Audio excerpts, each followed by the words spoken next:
Good evening. I'm Gracelyn, Guyol. Welcome to Restoring Health Holistically. This week's program is about living foods for cancer therapy.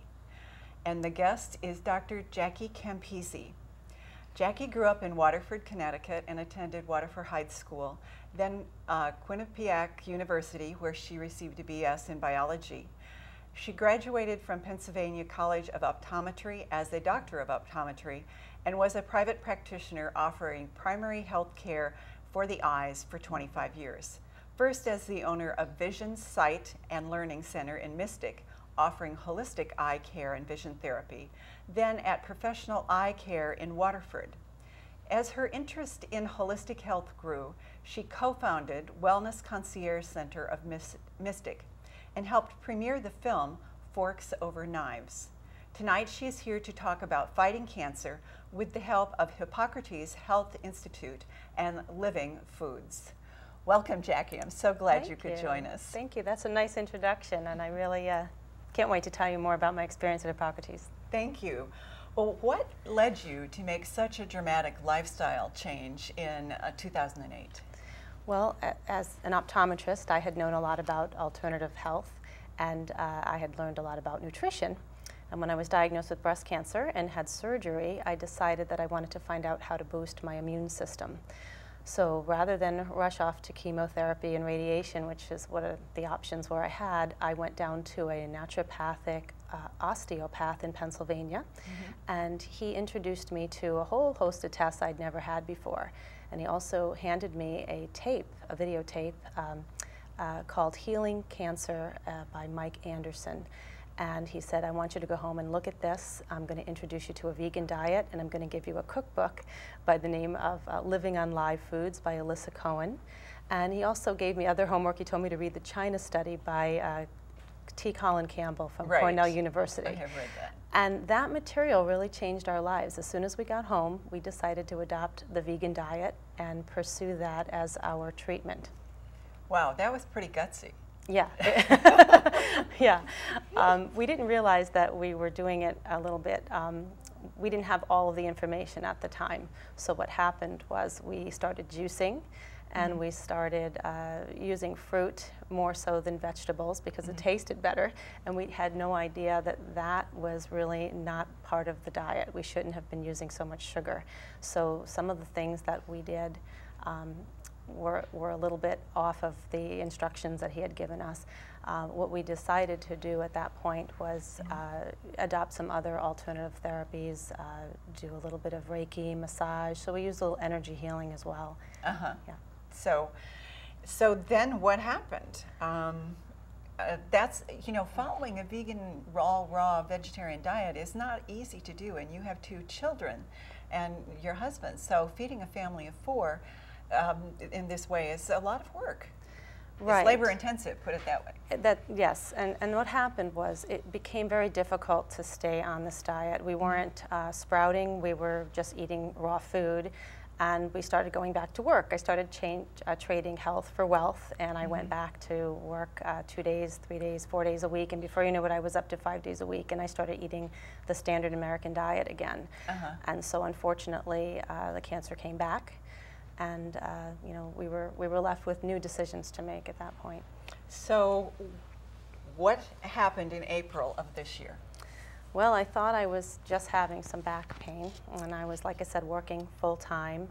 I went to my chiropractor, and I had said, I've been doing massage therapy and craniosacral therapy and anything I can get my hands on to make my back feel better. And he sent me for an MRI, and I was diagnosed with metastatic cancer to the spine. So at that point, I was really caught off guard. I didn't expect that, but I should have been expecting that. I wasn't taking responsibility for my health. But you'd had 4 years between, so you sort of felt you were safe, probably. Right, I did. I thought I had, overcome it, but, in reality, I was eating a lot worse than I had anticipated. Originally. Yes, yes. Okay. So you went to Hippocrates. Well, 5 days after the MRI, I got on a plane on Easter Sunday, and I went to Hippocrates Health Institute in West Palm Beach, Florida. And I decided that there I could learn a little bit better, more so than I did the first time, about improving my immune system and trying to get on a diet that's going to help me. I was 50 pounds overweight. I was going to turn 50.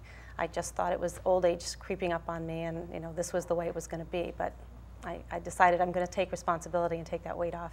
Uh-huh. Yeah. So you went to Hippocrates, and then what happened then? Well, I couldn't, before I left for Hippocrates, I couldn't dress myself, I couldn't take care of myself at home, and I started to tell myself, you know, I really wanted to go to Hippocrates a year ago, and I was feeling a little guilty.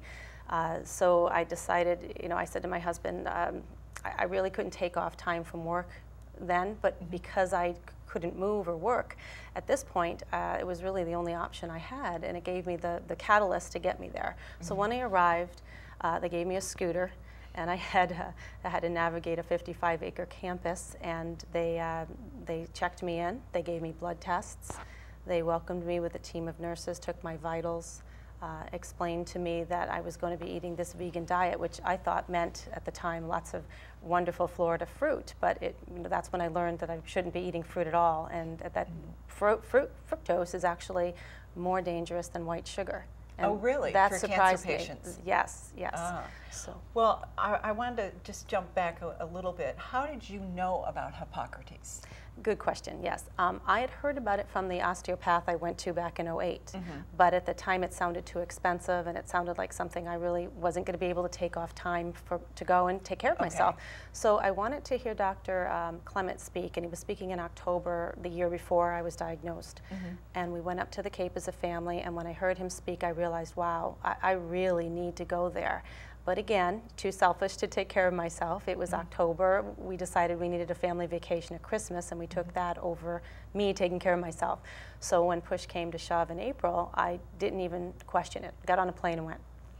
So you knew that that was where you would find the help that you wanted. Yes. One of the things they do, and it's not just about diet, it's also about cleansing the body of all the toxins that we're all taking in and carrying around. So tell us a little bit about the holistic therapies that they offer that is part of the program. It's really interesting what they do there. When you first check in, you're given something called a cyber scan, which is a piece of German engineering. It's a bioelectric scan. You put your hand on it, and it reads your immune system, and it actually produces a credit card-like little credit card that you put underneath your mattress, and those frequencies are fed to you all night, so they're actually giving you what you need. So that was very to boost your immune system while you sleep. Yes, yes. Wow. I didn't know that that was going to happen, so as I was leaving Hippocrates, they handed me this credit card and they told me how to use it. And I said, what does it do? And they said, that's feeding you what you're lacking that we measured when you first got here. So I arrived with this 50 pounds on me. I had this credit card, and they also weigh you in, and they do a blood test, and they check your vitals and everything, and then they set you up with an appointment with their MD to decide what therapies you can and can't have. And I'll explain those if you want me to.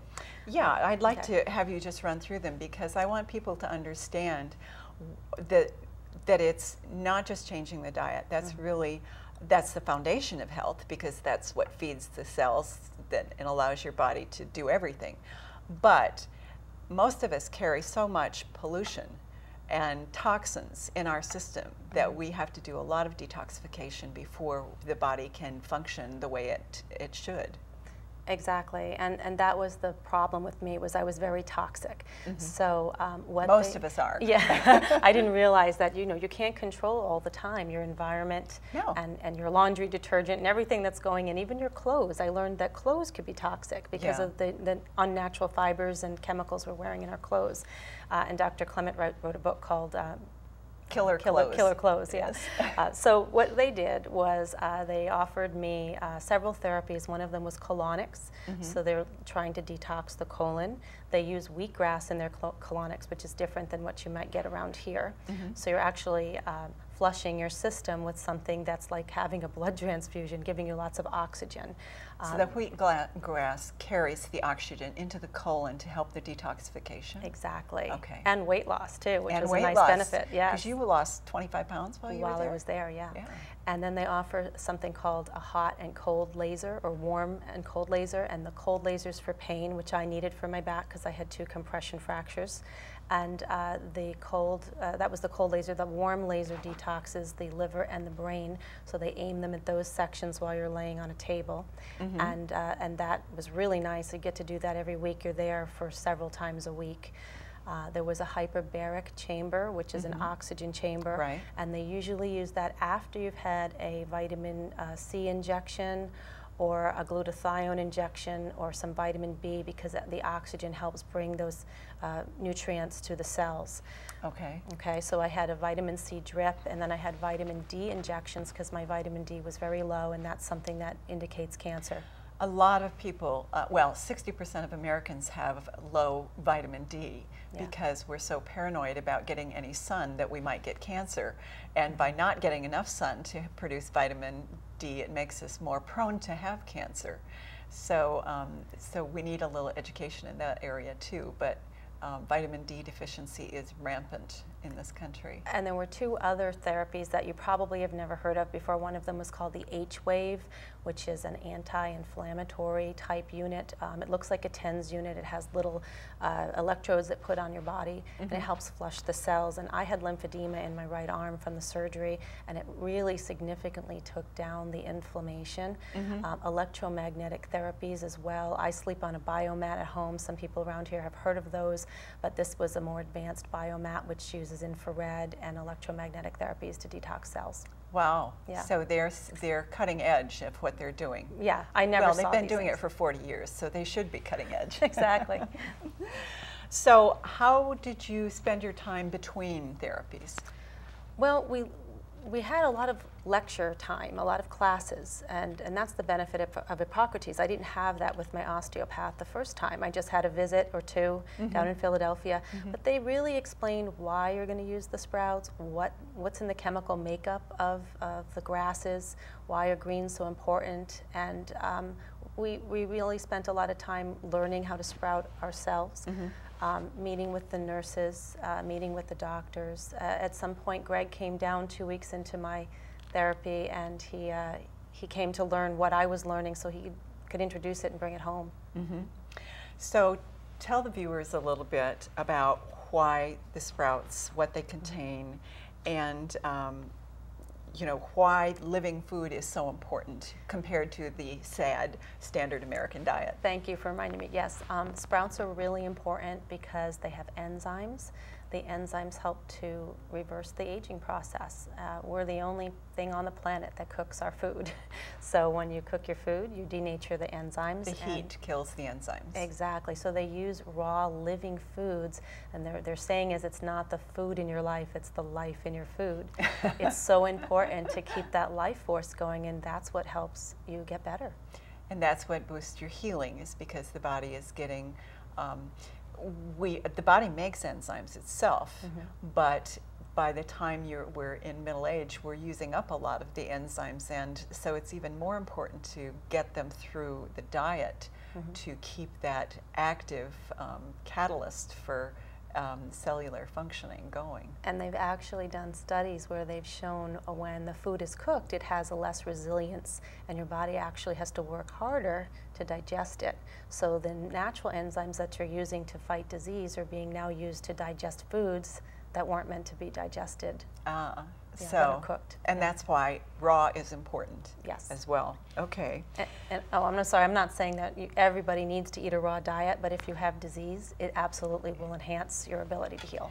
Well, and everybody who doesn't want to have disease should eat more raw foods in their diet. You know, it used to be that you had to have a small salad with every meal. Yes. And we've gotten away from that at least in the United States. But it's really important to eat something raw with all of your meals, because that's what's bringing in the enzymes that your body doesn't have to make. And this whole process brought me back to that, so I got a second chance at eating the right way again, because we used to eat that way as kids, I remember. Yes, it used to be. It was big in the 50s. You know, you had exactly a vegetable and a starch and a small piece of meat, not the big plateful that we have today, and then you had a small salad with everything. So it was, we're going backwards. Yeah, we really got it. Once the microwave came along, the salads went out the window. Right. Oh, and do they take any position on microwaves at Hippocrates? Oh, yeah. Nothing is microwaved. Because? Well, it denatures everything, and it changes the DNA. And changes the molecules. There's the whole medical reason why they don't want you microwaving. Okay. So you ate sprouts, and you drank wheatgrass juice, and you attended seminars, and then Greg joined you. I think we have a picture of Greg. Do we have a picture of Greg joining you? Yes. There they are. Yep, we're in the gazebo. And this is in this tropical environment in Florida, which is so irresistible to those of us sitting here in Connecticut. Oh, well, you know, I have to say, I had sciatic nerve pain because of my crushed vertebrae. I had two crushed vertebrae, so getting down to the warm climate was so important, because it helped me not feel tight and frigid, and it helped the sciatic pain, and I was immediately able to get into a warm mineral pool. I forgot to even tell you, they have 5 pools. Oh. A hot pool, a cold pool, a warm mineral pool.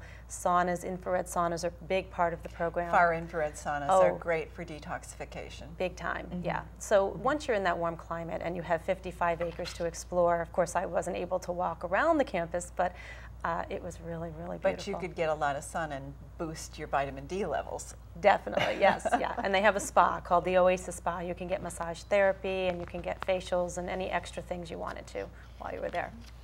So you were there, and Greg joined you, and so he was able to attend a lot of the lectures and learn a lot of the same things that you were learning. So you were able to continue doing this as a family. Yes, and we had an exit interview with Dr. Anna Maria Clement, and she went over our blood tests, because you have tests before and then the last week that you're there. It's a 21-day life transformation program, so you really have to be committed to be there for 21 days. And the last week they go over the results, and they were phenomenal. I dropped my glucose, my cholesterol was perfect, everything was normal. The vitamin D doesn't come up right away. That fast. But several months afterward, I can remember my vitamin D level was 26, and it went up to 110, and my doctors were like, wow, that's so high. We need to back off a little bit. Yeah, 80 is about what they shoot for. Yeah, but it was perfect. It was really wonderful to feel so good. Yes. It worked. Well, and you are now, what, you're 2 months out from surgery now? I had surgery on June 20th at Bacchus Hospital. Okay. Okay, so I'm 3 months post-op. Okay, well you look pretty good for 3 months, having stage 4 cancer, and tell us about your surgery. Yeah, well, I was at Bacchus Hospital because I really knew that eating this way and helping my immune system wasn't going to rebuild my spine. I had 2 very severely disintegrated vertebrae. It started off as a compression fracture, and then it was completely disintegrated. So I was risking becoming paralyzed. I was really in a wheelchair at that point, because if any pressure went on that nerve, I could have lost my leg. So my doctors told me, you really need this surgery now, and I didn't explain before why I didn't have it in the first place, but I didn't have insurance back in April. Oh. I didn't have insurance. So I signed up for Obamacare. And in May, it was going to kick in. So here I was in April in severe pain and had nothing to do. So I went to Hippocrates to get ready for surgery and get ready for what I knew was going to be ahead of me and get a strong immune system. Wow, that was fortuitous, actually. Yeah, well, it was just the luck of the draw. I was literally, I had no other choice. I couldn't, like I said, dress myself, take care of myself, run the household.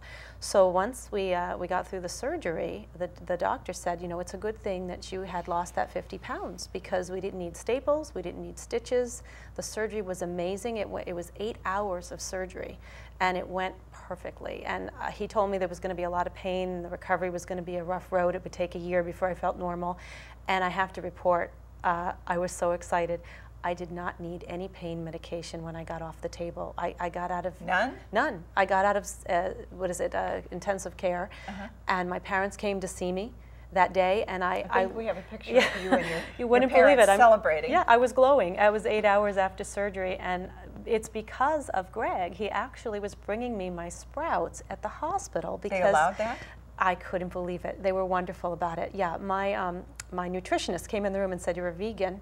What are we going to feed you?" I have two things that are, a pepper and I have a cucumber, but they're not organic. And I said, well, I really need something living. I need sprouts, and I need Greg to bring me my sprouts. So he did, and they let him bring juice, green juice, wheatgrass. I was taking my supplements. I really didn't have to skip a beat. It was a wonderful experience. So they were really supportive, because Bacchus has had a supportive alternative and holistic wing to their conventional treatment for a long time. So they're a little bit ahead of the curve. They are, and by the luck of, again, fate, I was at Bacchus Hospital because that's where my surgeon was. And I don't know if you saw the picture of what he had to do. No, I don't know. There yeah, it is. Okay, he had to skipped it. He had to build a bridge, basically bridging the two vertebrae. You could see where the screws are. Those are the vertebrae that were intact, and then on the bottom there's two kind of dilapidated looking things. Those are the vertebrae that were there. And then he had to put screws into my pelvis bone because there was really no other place to support. Yeah. And the MRI at the time showed I had a tumor in that area, but when we had the bone scan at Bacchus Hospital and we had the, what's the other thing, the bone biopsy, it showed that I had cancer in my hips, not only in those vertebrae, but in several other vertebrae in my neck, lungs, and possibly chest wall. So there was a lot of places that it showed up. So it had metastasized throughout your body, basically, but it had attacked the spine, and that's what they had to address, or you wouldn't have been able to walk. I wouldn't have even known I had cancer if it hadn't taken those two vertebrae. So I was feeding it sugar for the last 4 or 5 years, so I mean, it took some time to eat those bones, but it definitely got me. So then after, you talked about an anti-inflammatory diet too, because inflammation is always a big factor in any kind of illness, whether it's mental illness, heart disease, cancer, diabetes. Inflammation, too much inflammation is always involved. So what is your anti-inflammatory diet? Well, you want me to actually tell you what the diet is? Well, explain what this means. Okay. Well, we know the sprouts, you want to alkalize your body. So number one, if you're not going to be inflamed, you want to be alkalined. Not acidic. Not acidic, right. So foods like meats and cheeses and sugars are going to cause inflammation. And because of an acid condition that they create in the body. Correct. Coffee too, by the way, which was a hard thing for me because I'm Italian and I liked my espresso coffee in the morning. But there are ways to find things that taste as good and are ways to get around that. But the whole idea behind the diet is to be alkaline and to get lots of oxygen in. And that's what the wheatgrass does. Okay. So,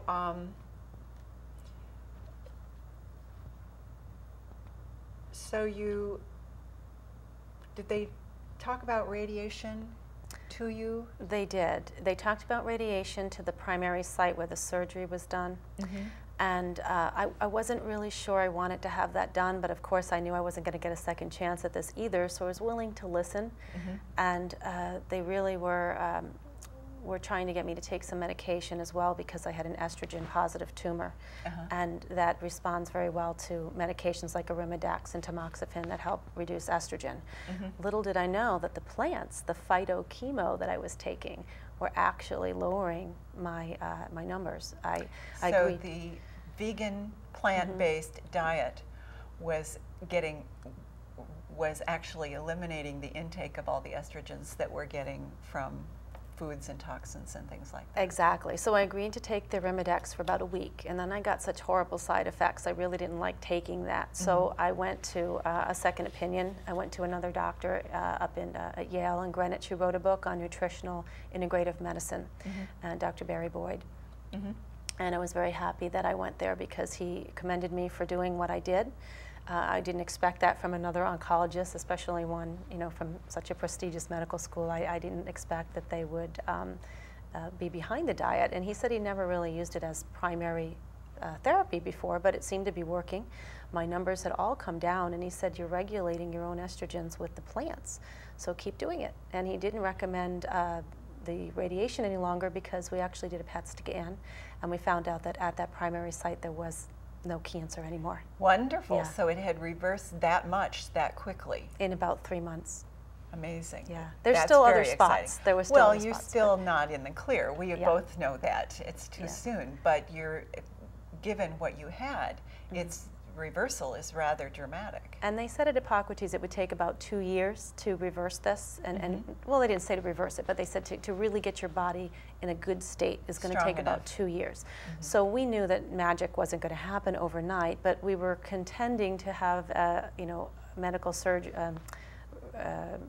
intervention in case it wasn't working fast enough. We didn't want to lose another vertebrae over it. Right. So we really didn't know how long we were going to be able to wait, but I feel pretty confident now that we're on the right track. Well, it certainly sounds like it.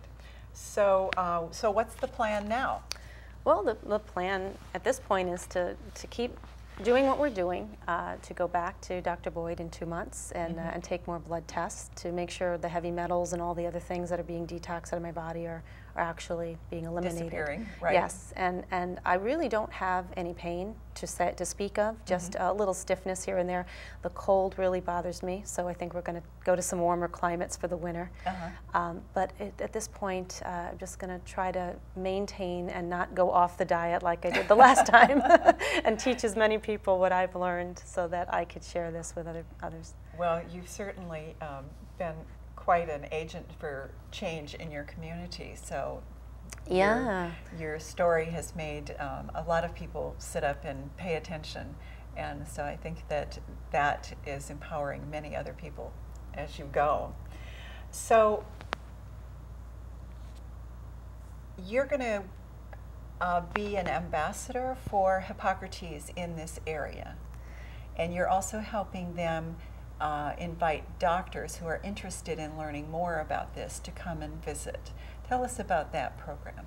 They call it the 3-day doctor immersion program, and it's the practitioners partnership program. And there's a picture I think you have of me introducing the doctors on doctors' days. There you are. Yes. They have a special program where VIP doctors can come. There's only 25 per quarter. So at the end of every month, starting October, so there's one coming up this month, October, then January, May, and August.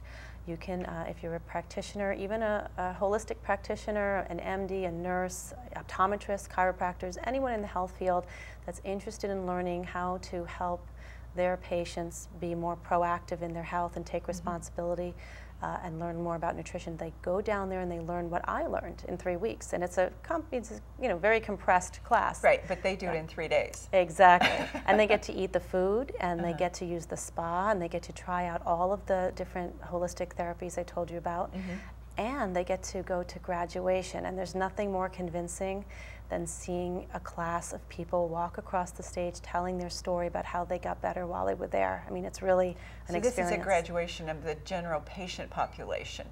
Yes. Then, and they have that how often? Well, the doctors are there during the 21-day life transformation program for other patients. Okay. So they get to interact with patients that are there. And these are patients being treated.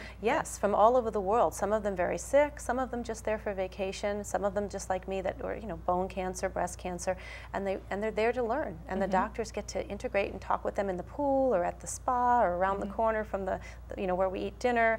And we have a meal with them, and we end up being pals. We keep in touch with each other now. That's great.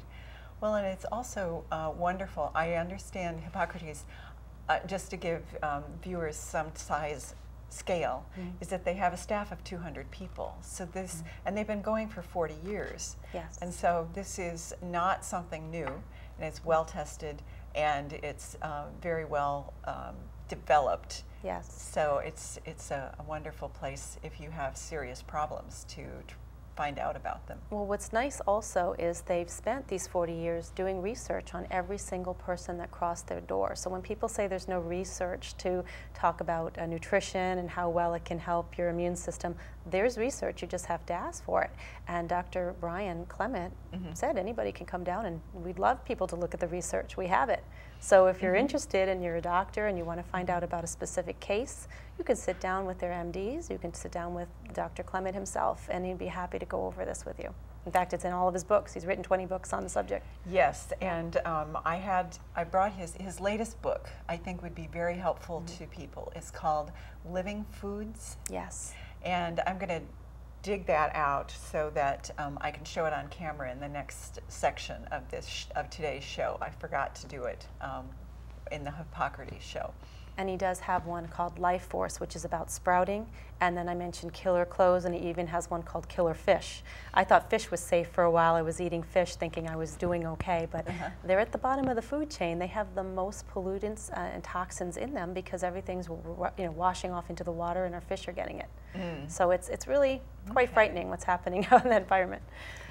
So what I'd like to do now is you have been through all of this. You've been supported by your wonderful husband, Greg Culver, and I'd like to have him join us and join me and tell our audience how he manages to grow all of this for your family of 4, because this is no small thing. No, and it's not. And on top of that, what happened is a little business sprouted from all of this, no pun intended.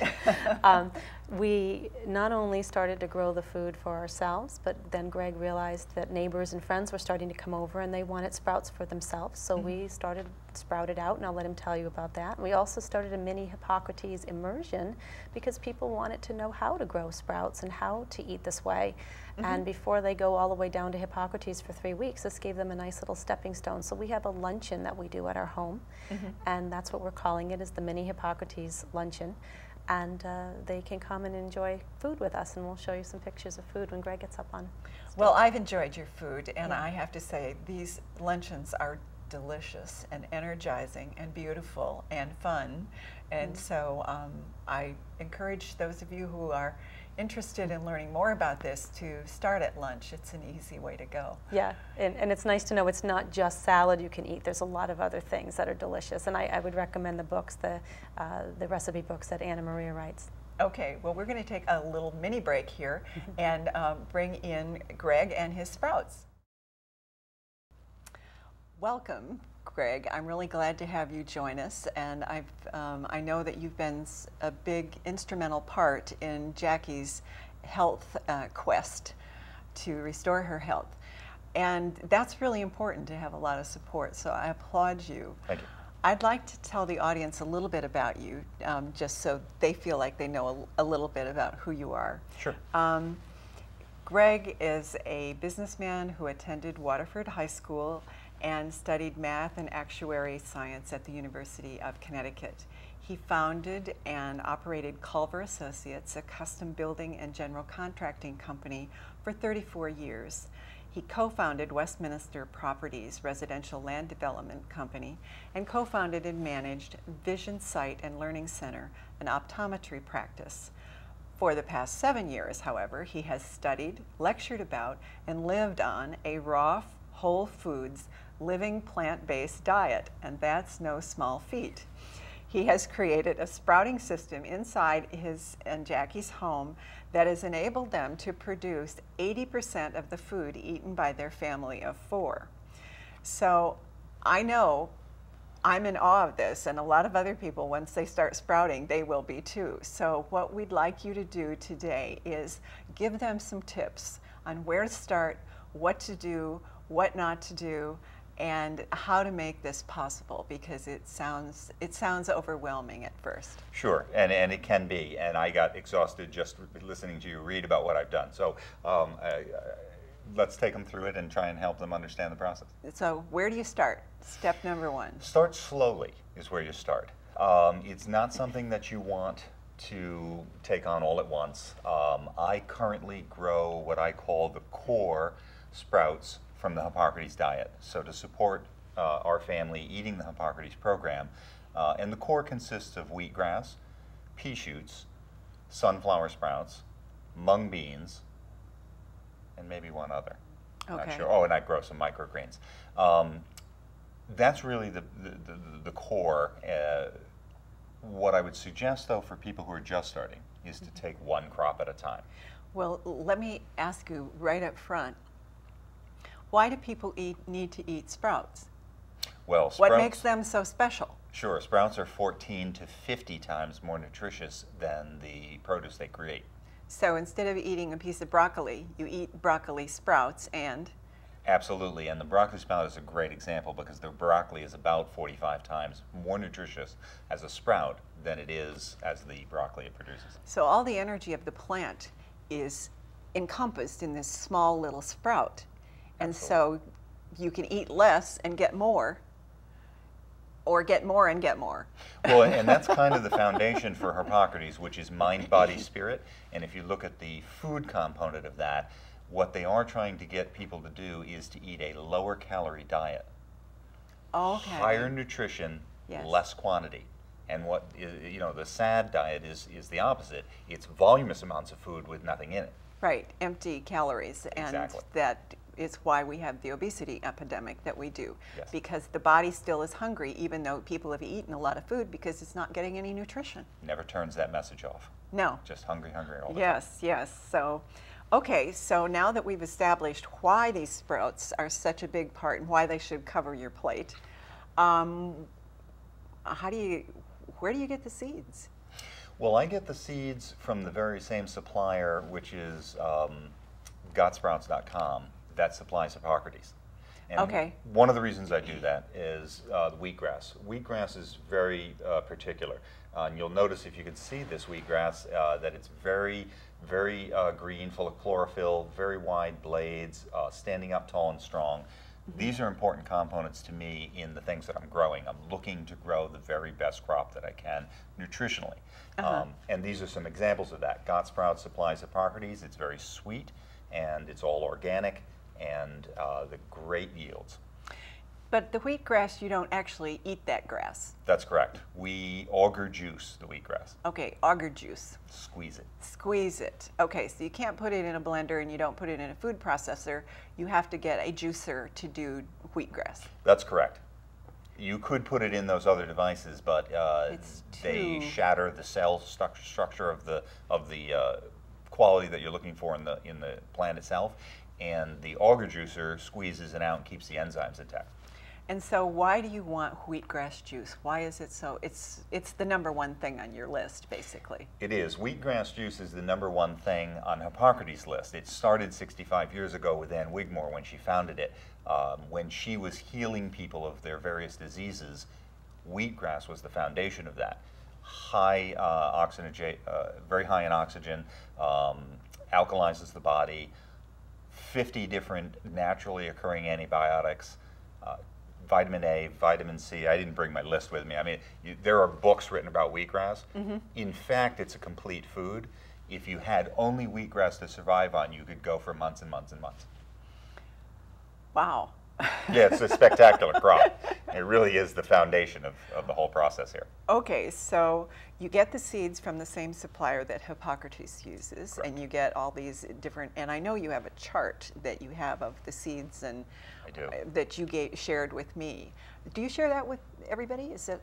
I do. The chart helps me understand because the work becomes very intense when you're growing multiple crops, and there are different soaking times, and there are different greening times, and so forth. So I rely on the chart all the time to remind me because I'm doing quite a few things. Okay.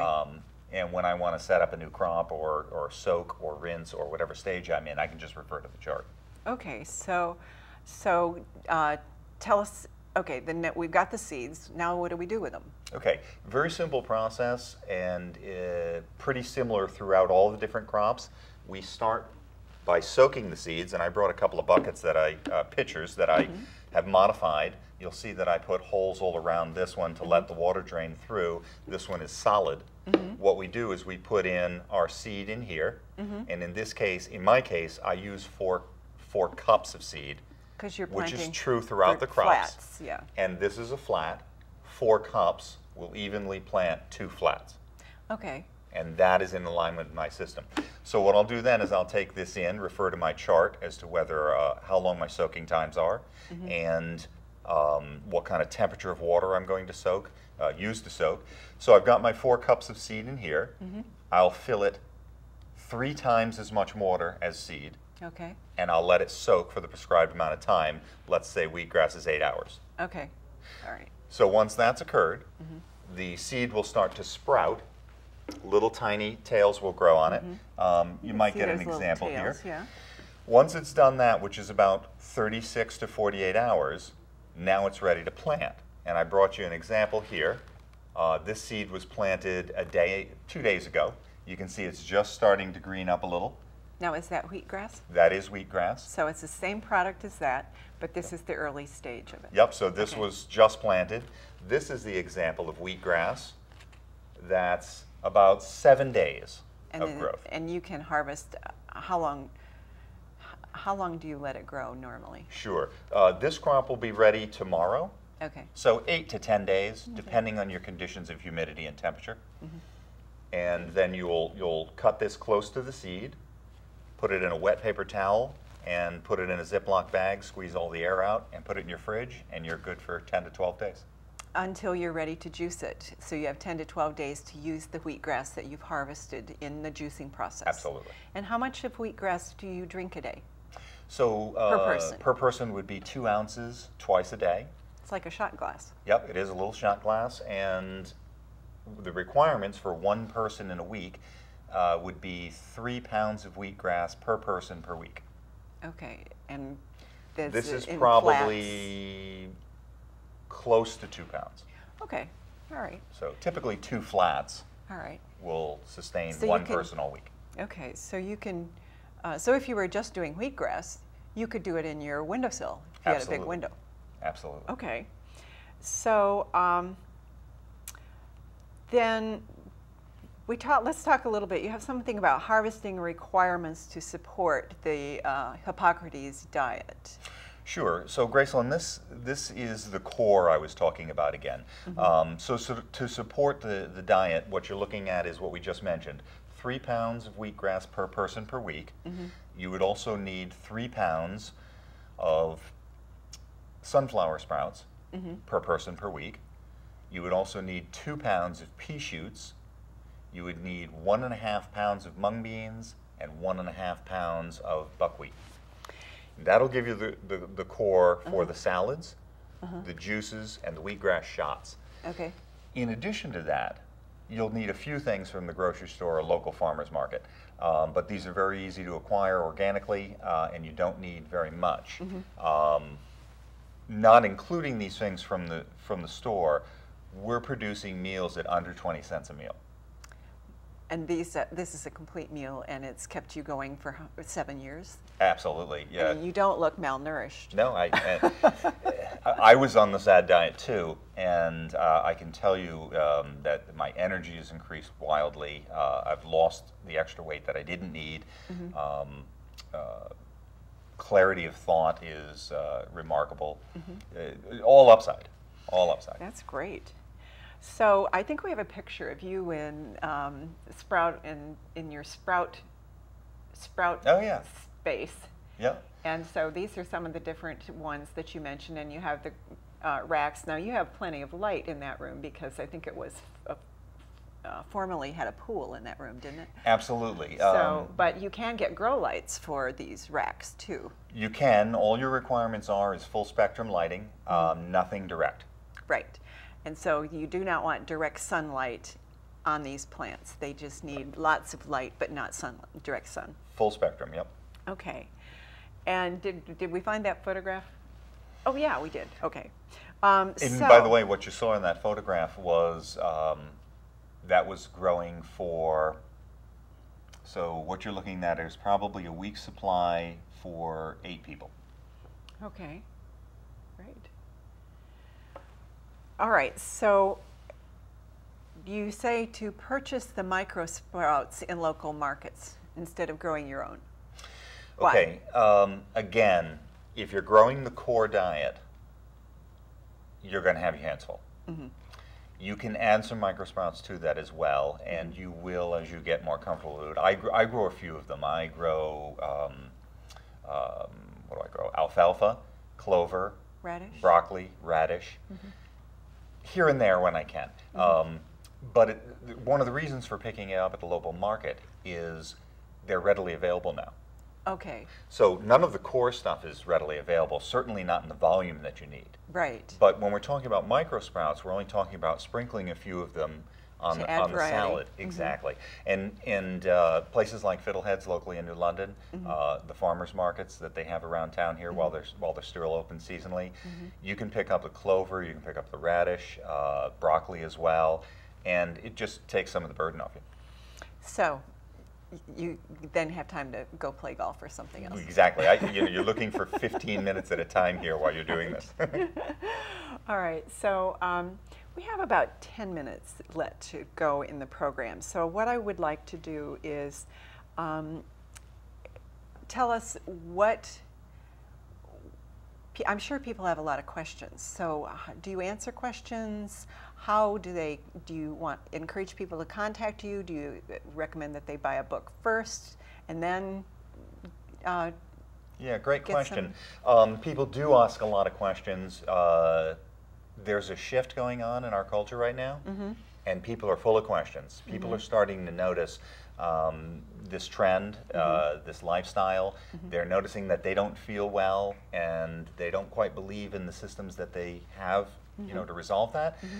So it is taking off culturally, and we are in the spotlight a bit, and we're getting a lot of questions. So as a resource, we do consider ourselves a resource. I think you might see our number at the bottom of the screen there at some point, and my email address. I invite people to call and ask, how do I get started sprouting? And what are some of the resources? How can I contact people? Where can I get sprouts? Where can I get seeds?